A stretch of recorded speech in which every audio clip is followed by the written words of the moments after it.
The sun beats down on the humid, verdant marshlands of what will one day be Georgia. The year is 78 million BC, deep in the Campanian stage of the Late Cretaceous.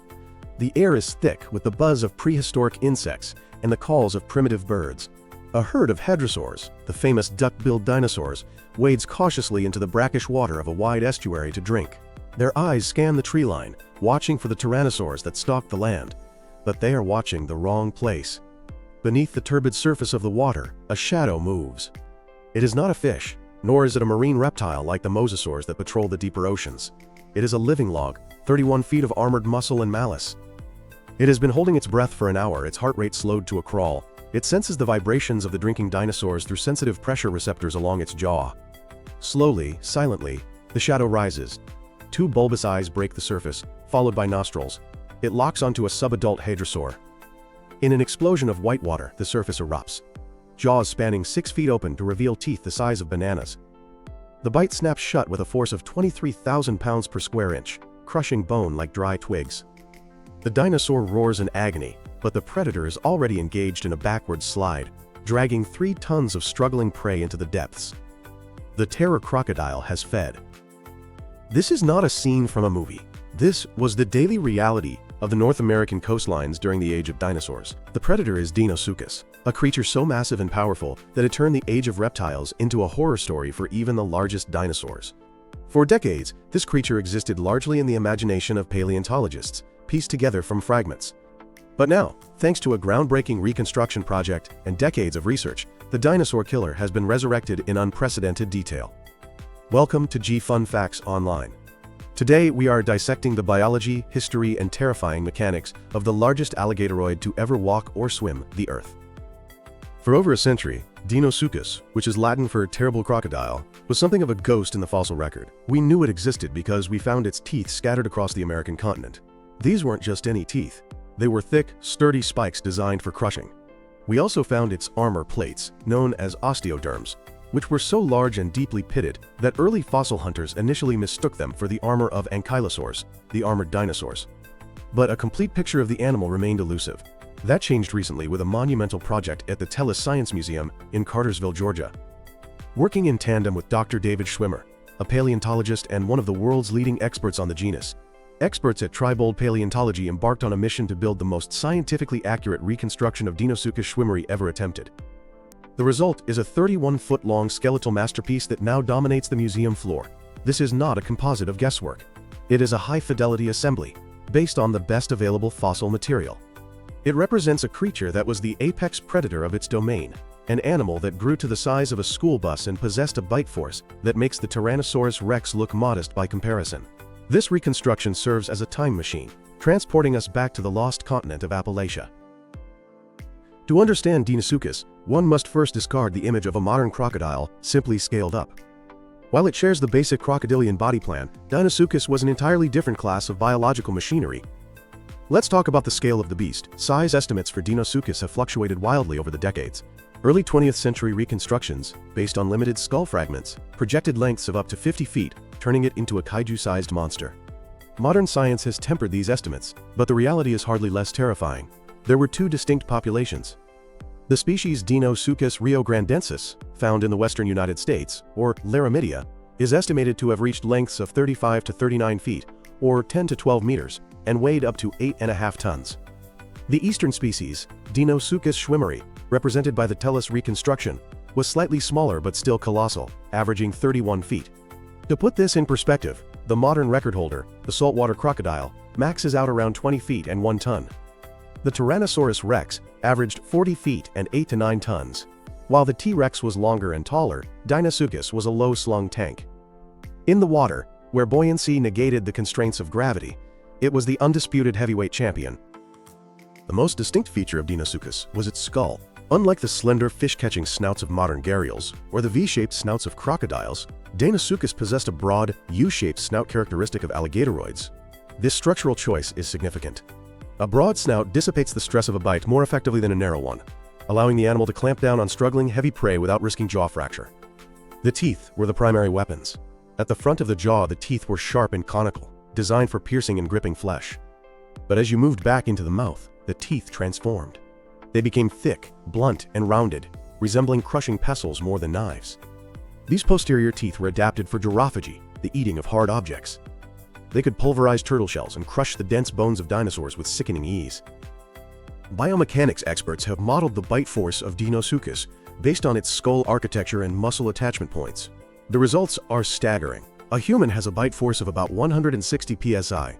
A lion sits around 650 psi. A great white shark is estimated at 4,000 psi. The Tyrannosaurus rex comes in at around 12,800 psi. Deinosuchus operated between 23,000 and 28,000 psi. A bite force of over 20,000 psi is difficult to comprehend. It is equivalent to having a medium-sized box truck pressed down on your thumb. When Deinosuchus clamped onto a limb, it didn't just cut skin. It shattered the underlying skeletal structure instantly. Deinosuchus was not just a hammer, it was also an anvil. Its back was covered in heavy, deeply pitted osteoderms or bone skin. These plates were far heavier and more rugged than those of modern alligators. Some paleontologists hypothesize that this heavy armor served a dual purpose. It acted as ballast to help the massive animal stay submerged, and it provided protection during intraspecific combat, meaning fights with other Deinosuchus.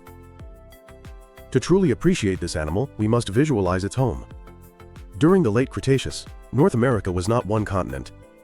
It was cut in two by the Western Interior Seaway, a massive inland ocean that stretched from the Arctic to the Gulf of Mexico. To the west was Laramidia, covering modern-day Montana, Utah, and Texas. This was home to famous dinosaurs like T-Rex and Triceratops. To the east was Appalachia, covering modern-day Georgia, Alabama, and New Jersey. This was the domain of Deinosuchus schwimmeri. Appalachia was a humid, subtropical environment, a lush tapestry of river deltas, estuaries, and swamps. It was a greenhouse world with no polar ice caps.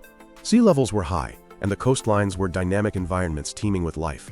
In these brackish waters, Deinosuchus was the king. While Laramidia had the famous giant theropods, Appalachia's terrestrial predators were generally smaller. The dominant predators on land were smaller tyrannosauroids like Appalachiosaurus, which reached about 20 to 25 feet in length. This created a unique ecological dynamic where the largest predator in the ecosystem wasn't on land, it was in the water. This reversed the typical predator hierarchy. In most ecosystems, the land predator fears nothing.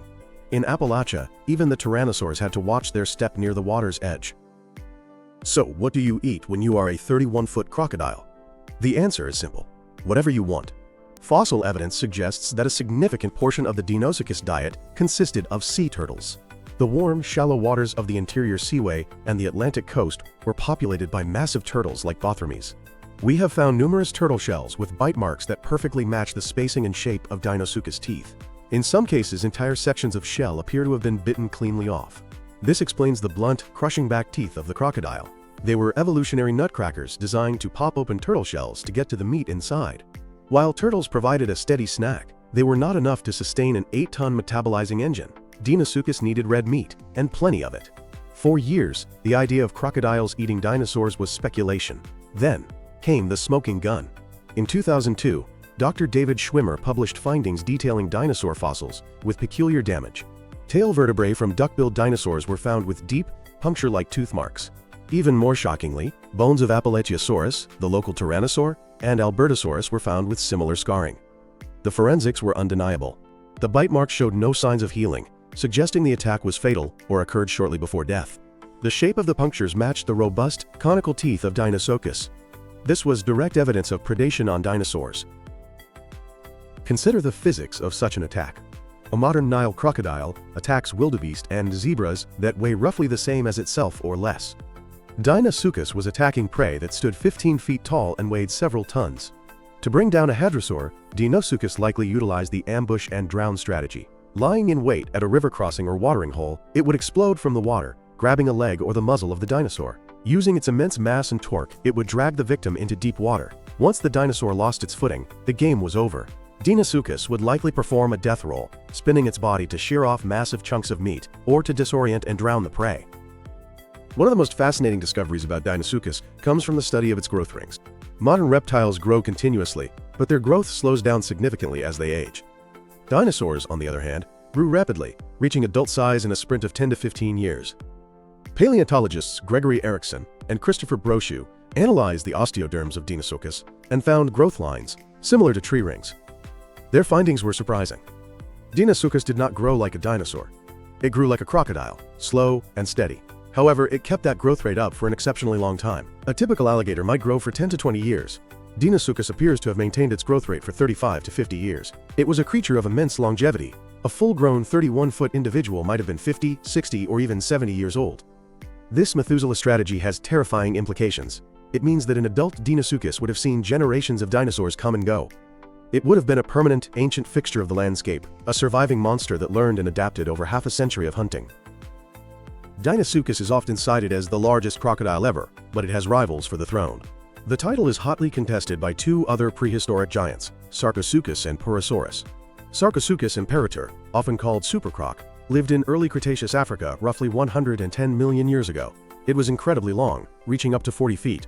However, it had a long, narrow, gharial-like snout. The verdict on Sarcosuchus is that while longer, it was likely lighter and had a much weaker bite. It was a fish specialist that probably couldn't handle large dinosaur prey in the same way Deinosuchus could. Then there is Purosaurus brasiliensis, which lived in the Miocene Amazon approximately 8 million years ago. This was a caiman on steroids. Purosaurus is the closest rival in terms of bulk and bite force. Some estimates put it slightly larger than Deinosuchus, while others put them neck and neck. However, Purosaurus lived in a world of giant mammals, whereas Deinosuchus had to contend with the most dangerous terrestrial predators in Earth's history. The consensus today places Deinosuchus firmly at the top tier. Whether it was technically heavier than Purosaurus by a few hundred pounds is academic. In its specific ecosystem, it was unrivaled. It was the only crocodilian confirmed to have engaged in combat with tyrannosaurids. Here is a taxonomic twist. Deinosuchus is technically not a crocodile. In the strict scientific classification, crocodile refers to members of the family Crocodilidae, like Nile and saltwater crocs. Deinosuchus belongs to the superfamily Alligatoroidea. It is a stem alligator. It is more closely related to the American alligator in the Florida Everglades than it is to the Nile crocodile. This relationship is evident in its anatomy. Its broad snout and the placement of its teeth, where the lower teeth fit inside the upper jaw unlike the interlocking teeth of crocodiles, are classic alligator traits. So when you look at the 31-foot skeleton in Georgia, you are looking at the great-great-grand uncle of the gator in the local golf course pond. But all reigns must come to an end. Deinosuchus vanished around 73 million years ago, several million years before the asteroid impact that killed the non-avian dinosaurs. The extinction of Deinosuchus is likely linked to the shrinking of the western interior seaway. As the climate cooled slightly and tectonic plates shifted, the seaway began to recede. The massive estuaries and brackish deltas that served as the hunting grounds for these giants began to dry up or change drastically. Deinosuchus was a specialist of the edge environments, where the river met the sea. As those environments disappeared, so did the specialized prey, and the habitat required to support such massive bodies. The Dinosaur-Killer didn't go out with a bang, but with a slow, starving whimper, leaving the niche of apex riparian predator vacant until the end of the Mesozoic. The resurrection of the Deinosuchus at the Tellus Science Museum is more than just a display of bones. It is a reminder of the power of deep time. It reminds us that the Earth has hosted monsters that defy our current understanding of biology. Dr. David Schwimmer's work and the new reconstruction allow us to stand face to face with a creature that hunted the ancestors of our birds and lizards. It forces a perspective shift. We often think of the T-Rex as the ultimate biological weapon, the terrifying climax of evolution. But in the rivers of Georgia and Texas, 78 million years ago, the T-Rex's cousins were looking at the water with fear. The Dinosaur-Killer has returned. And this time, we can marvel at it from the safety of a museum rail, thankful that 75 million years separate us from that terrible, crushing bite.